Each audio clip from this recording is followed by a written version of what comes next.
रोली की शादी उसके माँ बाप एक आलसी लड़के से करा देते हैं।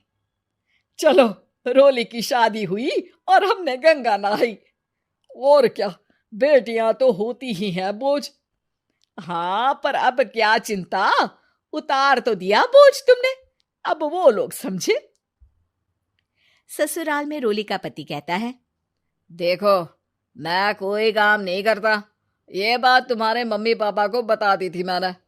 अब जो किराया आता है दुकान का, उसी से घर का गुजारा करना है। कभी भूल से भी कोशिश ना करना किसी चीज की डिमांड की।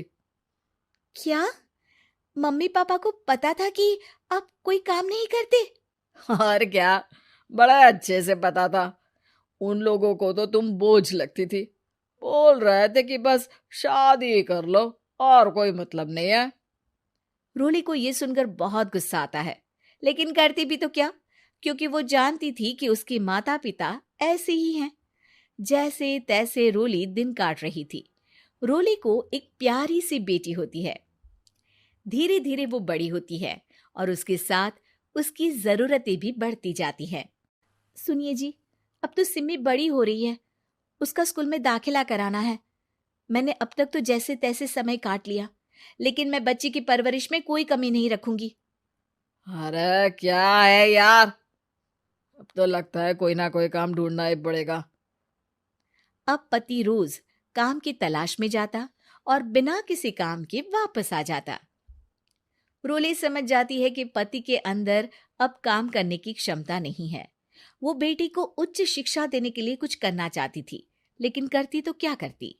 एक दिन रोली की सहेली कहती है, रोली, मेरी कोई औलाद नहीं है। अगर तू मेरी औलाद को जन्म दे तो मैं तुझे तेरे मुंह मांगे पैसे दूंगी। अरे, तेरी औलाद को मैं कैसे जन्म दे सकती हूँ? सरोगेसी से। बच्चा मेरा और वैभव का ही होगा, लेकिन कोख तेरी होगी। ये संभव है रोली। रोली कुछ सोचकर कहती है, मुझे मंजूर है, लेकिन मैं इसका 2 लाख रुपया लूंगी। अरे कोई बात नहीं, मुझे मंजूर है। रोली खुश हो जाती है कि एक बच्चा पैदा करने का उसे 2 लाख रुपया मिलेगा। वो घर आकर पति को बताती है, वो भी खुश हो जाता है। अब क्या था, डॉक्टर के पास जाकर सहेली का बच्चा रोली की कोख में पलने लगता है। मुझे 20,000 चाहिए मेरे बेटी के एडमिशन के लिए। हाँ हाँ ठीक है, मैं उसके एडमिशन से लेकर सारे खर्चे उसके अकाउंट में डाल रही हूँ। रोली की बेटी का एडमिशन हो जाता है। रोली को लगता है कि वो अब सब कुछ ठीक कर देगी। दिन और महीने आगे बढ़ते हैं। अब एक दिन, एक बात कहूं जी, काश इस बच्चे को मैं रख पाती। मैं अब इससे काफी जुड़ गई हूँ। अरे यार, पता नहीं किसका बच्चा है, अपने पास है ना अपनी मुन्नी। हाँ, लेकिन अब मैं भी इस बच्चे से जुड़ाव फील करने लगी हूँ। लेकिन मैं ये जानती हूँ कि ये मेरा बच्चा नहीं है। दोनों की जिंदगी ठीक चल रही थी, लेकिन कहते ना कि सुख का पल ज्यादा लंबा नहीं होता। एक दिन रोली की सहेली का फोन आता है। रोली, मुझे अब ये बच्चा नहीं चाहिए, मैं अपने पति को छोड़ रही हूँ। अरे लेकिन मुझे पैसों की जरूरत है, बच्चा तुम्हारा है, मैं क्या करूंगी? सहेली बिना कुछ बोले फोन काट देती है, फोन स्विच ऑफ कर देती है। लेकिन रोली के जीवन का तूफान यहीं नहीं रुकता। रोली, मैं इतना भार नहीं उठा सकता। आज पढ़ाई का पैसा मांग रही हो, कल को शादी, कॉलेज और पता नहीं क्या क्या। मैं तुम्हें छोड़ रहा हूँ, अपनी बच्ची उठाओ और निकलो इस घर से। अरे पर मैं कर तो रही हूं ना बच्चे के लिए काम, आप आराम से रहिए ना। क्या काम कर रही हो, देख रहा हूं मैं। ये छोटा शहर है, यहाँ लोगों को बात बनाते वक्त नहीं लगता। तो मैं क्या करूं?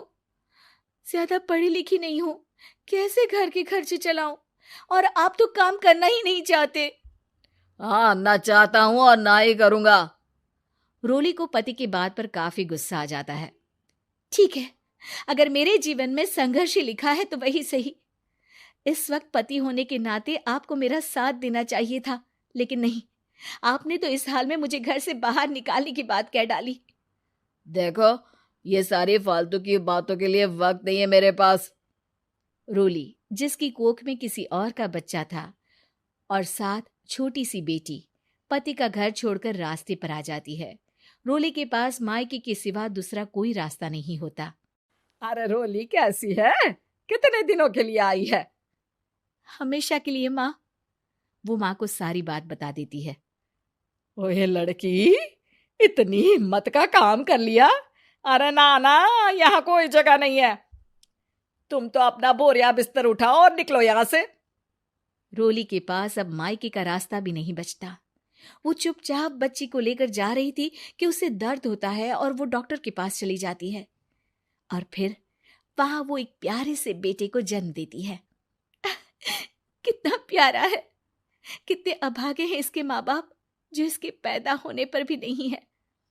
तभी वहां डॉक्टर आ जाती है। रोली, बच्चे के पिता तुमसे मिलना चाहते हैं। आपका बहुत बहुत शुक्रिया। मैं इस बच्चे को पालूंगा, भले ही इसकी माँ ने इसे छोड़ दिया हो, पर मैं अपनी जिम्मेदारी निभाऊंगा।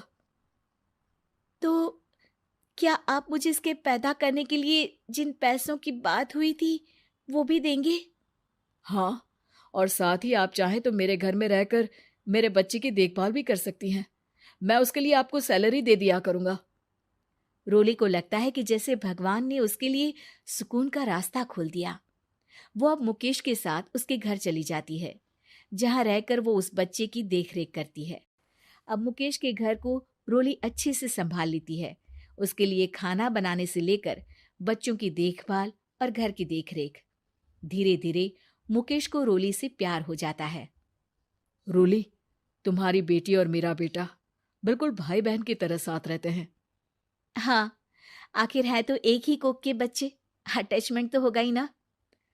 रोली, तुमने घर और मुझे दोनों को संभाल लिया। ये तो मेरा काम है। आपने भी तो मुझे छत दी जिससे मैं अपनी बेटी की पढ़ाई और भविष्य के लिए पैसे जोड़ सकूं। अब रोली, क्या तुम मुझसे शादी करोगी? अब मैं जानता हूं तुम्हारी भी शादी कुछ खास अच्छी नहीं रही। रोली को मुकेश की बात ठीक लगती है। वो उसे हाँ बोलने की सोच ही रही होती है कि उसके पहले पति का फोन आ जाता है। रोली, मैं बहुत परेशान हूँ। मेरा एक्सीडेंट हो गया है। मैं चाहता हूँ तुम वापस आ जाओ। रोली को पुराने पति की चिंता होने लगती है।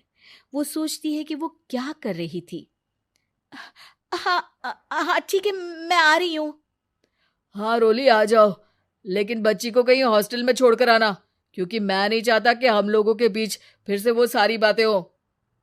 रोली को समझ आ जाता है कि पति आज भी सुधरा नहीं है। वो पति के